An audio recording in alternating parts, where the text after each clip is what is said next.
It's always a pleasure to be here. Thank you for staying with us on the AM show. And at this juncture, it's all about some matters of national concern that we have all been talking about in recent times. I laid them bare at the start of the show, and we're going to dig into them now as we host our guest, Mutarla Mohammed, Member of Parliament for Tamale Central. He also is a member of the Public Accounts Committee of Parliament, as well as the Trade, Industry and Tourism Committee of Parliament. He joins us for this discussion. A very good morning to you. Good morning, and good morning to your cherished viewers. We were sharing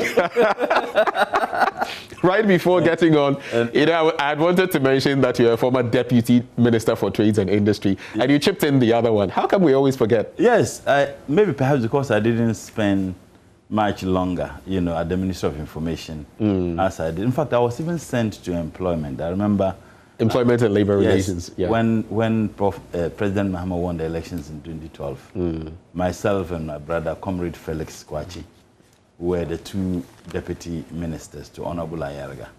So we were there for, I think, a year. I remember when we used to do the daily briefing at the Flagstaff House. So after a year, I was moved to employment for just 3 weeks when I got a call that they were moving me to trade. So perhaps because I spent longer time, almost 3 years at the Ministry of Trade, maybe that's the reason why most of you guys... It's interesting because most of us remember you for that. And we're even talking about that interview we had some time back. But to kick, just to set the ball rolling, the last time you came here, yes, we're talking about your speaking patois. Do you want to give us any rendition this morning? No, I won't today. Interestingly, I had Samson Ladi. He sent me a WhatsApp message that, hey, I surprised him. When we were in Legon, Samson and I were very, very close. To tell you, even Samson's wedding in Kumasi, I attended. He invited me. So when we were in Legon, it was about student politics. Many of my colleagues on campus, except those who attended the same secondary school and teacher training college with me, most of my friends didn't know that I have the side to you background. But it's interesting. It's a language I still continue to learn. Give us one line, Honorable. Give us something. Just one line. One line for the morning. I remember the last time you came, Wagwan and Wayagwan, and we say this, we say that. I was like, hey. There's a book that was existence. I remember. Fortunately, I got the book from a good friend of mine, Sheriff Gali. The musician. Apparently, Sheriff also got the book from Black Rasta. Black Rasta, Sheriff and I we have been very, very... Oh, so that's the source, eh? No, I started long before, but we've been very, very good friends, to tell you the truth. Right. Black Rasta is one genuine and honest guy. To be very on aside, what he does on radio, he's a very honest, forthright person. And he is a Pan-Africanist. And if you believe in Pan-Africanism, you should at least understand 1 or 2 lines. On Patois. If you believe in Pan-Africanism, you must, have 1 or 2 lines under your belt when it comes to Patois. The language is not a language that is created out of weed smoking or, like I said the other time, there was no language called Patois long before, slavery. I mean, I think that when our brethren were taken from Africa and many parts of the world to Europe and to America, they were deprived of their languages, their original languages. Imagine a Dagomba man or a Frafra man or an Asante man or a Ga man taken as a slave from Ghana. And then another person, a Bambara, a Malinki or Fula from Guinea or from Senegal. They were all taken to America, some to Europe.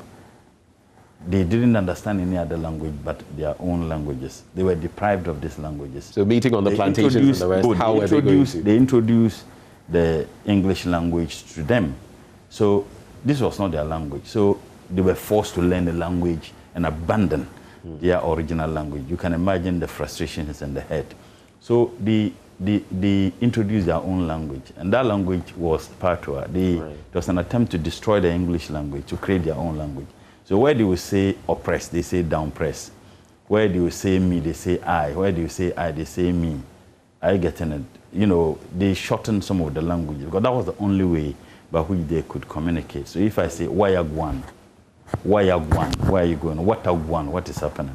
you know. So going, they say Guan, you know, I, those things. These are some of the things. I took particular interest to learn this language. I'm a Pan-Africanist. You may disagree or agree. That is none of my business. But I believe in the Pan-Africanist, you know, Pan-African ideals. Right. So if you read and then you want to have an appreciation of it, you certainly would come across, you know, Patois language. Because it reminds us of how far we have come. How far the subjugation, you know, the denial of the birthrights of our brethren who are now, you know, in Western Europe. I mean, that is so hurtful. So you must make the effort to learn this language. We almost made the effort then. Unfortunately, people associate that language with weed. And that's why I said that day that Minatika Hulahem, Minatika wisdom with both I'm and a Rasta. Can you do that line again? Do it again. I said Minatika Hulahem, Minatika wisdom weed. But I'm an Rasta. You know, they call weed like ganja, a holy hem. Holy herb. Yes, or a wisdom weed. The wisdom weed. They believe that the first ganja was found on the tomb of King Solomon. That's what they believe. Oh, I see. You know, and they believe that Africa is Zion. You know, I mean, a whole lot of interpretations. So you can have Rastafarianism, which is a religion, you know, and Rastafarianism or Rastafari. So it's, I may not believe, I'm a devout Muslim. I'm an unrepentant Muslim. But I believe in the Pan-African ideals. And, and if you believe in those things and you have read wide about Pan-Africanism, you would come across some of the issues of Patois language. And I took particular interest. You know, when I was in the secondary school, particularly at the teacher training college, we used to do competitions and weekends, you come and then I love reggae. Let me just ask you this brief one. Yes. Have you never smoked weed? Never. Even cigarette, I have never tasted. You've never smoked? Never. I have never tasted alcohol, let alone smoke. Okay. Never. All right. So you believe in this Pan-African identity and all that. You mentioned the smoking of weed a short while ago. And interestingly, now we have a lot of bodies, a lot of people. It's just a short while ago that we allowed for the use of cannabis or weed for strictly, or ganja. Or Mary Jane, right? Yeah. Okay. For strictly medicinal purposes. But now people are calling on us to follow the example of the Canadas, the Georgias, the South Africas, the Netherlands, to make it acceptable for use on the recreational level. What do you think about that? And some have also raised the argument about raising more taxes. Former Secretary General Kofi Annan even raised that point. What is your brief take on that? I know my good friend Black Rasta would disagree entirely with me, but unfortunately he has to disagree with me. I really don't think that we need to do that now. I really don't think. We ought to tread cautiously. There is nothing wrong with it being, you know, legalized for medicinal purposes. There are a lot of medicines we take that have alcohol in them or that are produced out of alcohol for the purposes of taking care of our health needs. But if we want to legalize it for the purposes of recreation, I think that it will get out of hand. So if you ask me, my candid opinion, I really don't think that it should be, you know, legalized on the basis of recreation. So what it simply means is that anybody can take it at any point in time. Weed, if you understand the history of it, ganja is not supposed to make someone behave rudely. Now, I mean, if what I have read, it makes the takers of it sober. It makes them reflective. It makes them calm. But many people who take them as it is associated, it could be perception or not, they get engaged in actions that for me are extremely dangerous. But for me, the issue is not just about ganja. The issue is about the codeine, the tramadol, the other things that young people are taking. For me, that is extremely worrying. So if you combine that with this, people may not just be taking ganja alone. Once you think that ganja should be legalized for the purposes of recreation, people can add several things in it. I really think it would be dangerous.